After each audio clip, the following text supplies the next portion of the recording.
ટેકનિકમાં અનાજનું વાવેતર કરી રહ્યા છો. તો હું અમને અમારું ટ્રેક્ટર નવું બતાડી દઉં. 2-3 મહિના થયા છે ટ્રેક્ટરના. નવો બ્લોક છે આજે ફર્સ્ટ. તો ભાઈ બધા સપોર્ટ કરજો. હું તમને 1 મિનિટમાં ટ્રેક્ટર બતાવું. મારે જો બધા ભાઈઓ જો બી હોય ચાલુ રાખજો કન્ટિન્યુ વિડીયો. આ છે આપણું ટ્રેક્ટર નવું, તમે જોઈ શકો છો. અને એકવાર ટક્કર લાગવાથી આટલી ગેપ પડી પણ ગઈ છે, તમને બતાવી પણ દો. હવે જોઈ શકો છો.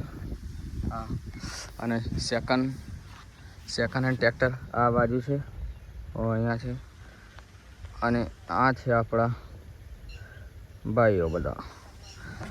તો મળીએ બધા બીજા બ્લોગમાં. ફૂલ સપોર્ટ કરજો ભાઈઓ.